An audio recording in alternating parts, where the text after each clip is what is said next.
That's our friend Mike Peck. Mike, good morning. Hey, good morning, guys. It's good to talk to you this morning. Good to talk to you as well. It's been too long since we've seen you, but, talking to you seems to fit the bill.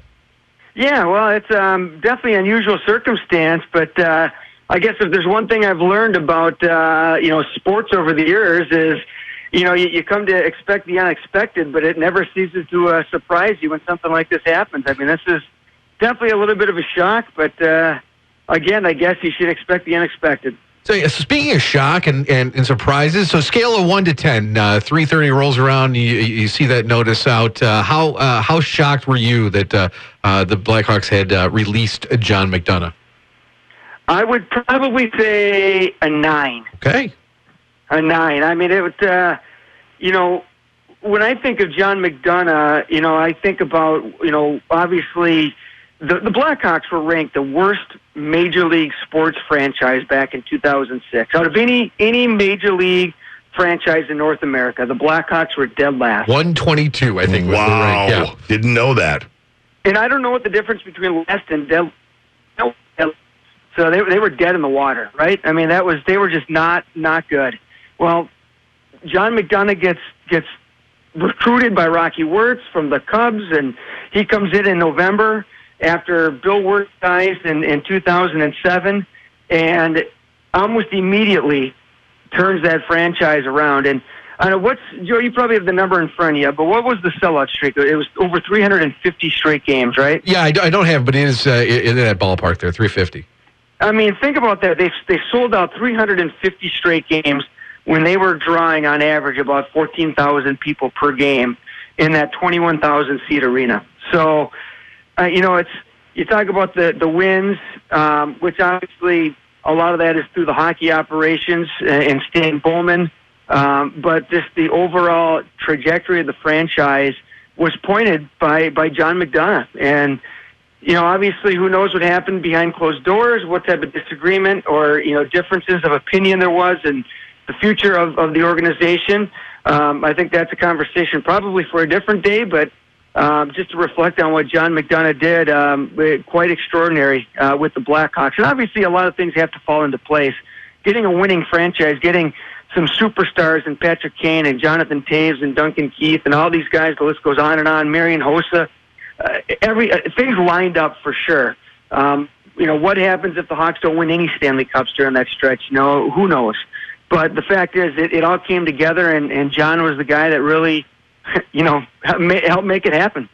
And this, I think, barring anything else, is a serious admission by ownership and everybody else that, look, what we've got going on, even some of the smaller changes that we made, even bigger ones, changing out a coach and all that, it's not getting it done. Yeah, and sometimes you do need a fresh voice or a fresh set of eyes. And I hate to use the word brilliant, but as brilliant as John McDonough is on sports marketing and in operating sports franchise. I mean, look at the Cubs. I mean, look what he did with the Cubs when they weren't winning. I mean, they were packing it in at Wrigley Field, and again, a lot of that was under John's watch. And he did the same thing with the Blackhawks. But again, it is to use the coach comparison. Sometimes you do need a new voice, and you see that in sports all the time as well, and in life in general, right? Sometimes you just need a new voice at the top, and maybe that was the situation, but. Rocky Wirtz had to make a tough decision. There's a reason why the Wirtz Corporation is one of the most successful corporations in the country, and because they have to make tough decisions. And obviously, Rocky had to make a tough one here. Yes, he's been. It is sad to see John go, no doubt.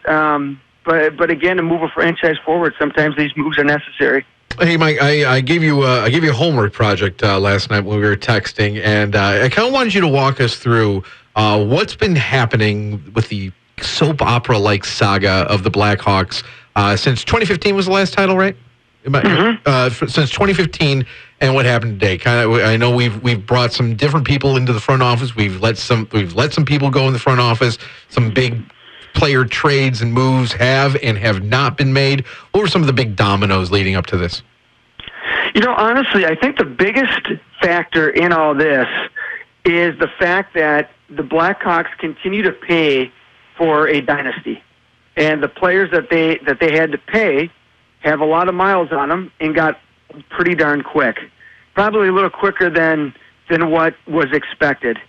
So I think what happened is the core group of guys. I don't think you could really point to one specific trade or this or that. And I know, Ontario Panarin was one guy that a lot of Hawks fans will look at and say, boy, it would have been great to have him in a Blackhawks jersey. But I think halfway through his rookie year, it was pretty evident that the Blackhawks weren't going to be able to afford him. And one thing fans have to realize is hockey has a hard salary cap. It's not baseball. It's not the NBA where there's a luxury tax or it's just a suggestion. I mean, it's a hard salary cap. So when you're paying $22 million out of a $70 million salary cap to two players, which is Jonathan Toews and Patrick Kane, and then you throw in Corey Crawford and you throw in Duncan Keith and you throw in, Brent Seabrook, that's, it's a good core group of guys, but it's also only 5 or 6 guys that are eating up probably 65-70% of your salary cap. That doesn't leave a whole lot left for other guys that really need to make an impact. And, hockey's a sport where you really need to be 14, 15 guys deep because of injuries, and you're rolling lines. You suit up 18, 20 if you count the 2 goalies. So it's tough. And I think that ultimately was I hate to say demise because that seems to be a pretty harsh word for a team that was arguably in a dynasty, but that's what I think the demise of the Blackhawks was, is the fact that they were paying a lot of these guys on extended contracts, and these players weren't producing, with the exception of Patrick Kane, weren't producing probably like what they were expected to, but they were paying for what they did, not what they were going to do. And it also goes to show how things change when a team notches some championships. For years and years and years, they were such a non-entity. You could have kept going. You didn't know who was running what. You didn't really care. But, man, when you start to win a little bit and then you're not winning, the heat gets turned up. We look no further than the Bulls. The Blackhawks, pick the Cubs and Sox, both of whom, went through that whole tanking, rebuilding. Let's get it going again because we got a World Series in 2005. We got one in 2016. Now fans want wins. Absolutely, yeah, and it's even more aggravating. Take the Bulls as an example. That Bulls thing blew up pretty quick. They won their 6th championship. Phil was out. Jordan retires. People moved on pretty quick. And as a comparison, just kind of think about if the Bulls had stuck together with Jordan and Pippen and Rodman and all these other guys, but they stopped winning championships. They stopped making the playoffs. That would have been pretty painful to watch as a sports fan, as a Bulls fan. Could you imagine Michael Jordan in a Bulls uniform not making the playoffs? Mm-hmm. Well, that's exactly what's happening to the Blackhawks right now with Kane and Toews. You can compare them to Jordan and to Rodman, or Pippen. Excuse me. They're not making the playoffs, and it's kind of crazy to think, but it's been 4 years. So it's since they've won a playoff series, and that's quite a drought for a team that was a dynasty. And I guess you can compare them to the Detroit Red Wings from the late '90s into the 2000s that had this exact same thing happen. They were winning championships. They were in the playoffs every single year, and then all of a sudden they got old pretty quick, and things dried up on them. You've said a lot of nice things about John McDonough in the last 10 minutes here. I think a lot of people are surprised that John McDonough was fired, not necessarily given the opportunity to retire on his own. And I realize the position I'm about to put you in, so feel free to plead the fifth if you have to. You don't have to be an internet sleuth to find stories about John McDonough being tough to work with. How much validity do you know are to those stories that maybe he had his own rope for his own news here? With John, again, he's a smart guy, but with John, it was his way, and he's a very image conscious guy, and not just with him, but with the organization. That logo, what he did with the Blackhawks and with the image and the brand. I know those are words, but he made the Blackhawks a top brand once again.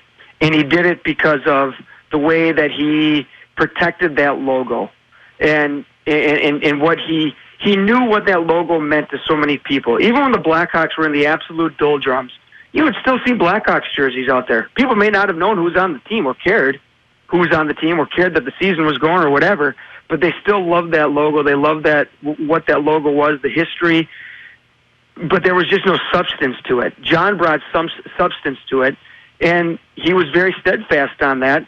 And maybe that's where some of the friction came in with working with John. I know he came down to Rockford several times a year. He was always gracious with his time with us. So it's he's a guy that he's very smart, but a lot of times, when you get somebody in that position, they're hard to work with because they're so confident in what their direction is. Yeah, that does make sense. But we can stand here and listen to McDonough stories all day long, but unfortunately, the clock and the sponsors are tapping on our shoulder. Mike, as always, we appreciate your expertise, your enthusiasm, and I hold by the fact that you've forgotten more about hockey than Joe and I will ever know. Thanks for sharing with us this morning. Hey, anytime, you guys, and enjoy a beautiful day today. You too, buddy. There's Mike Peck.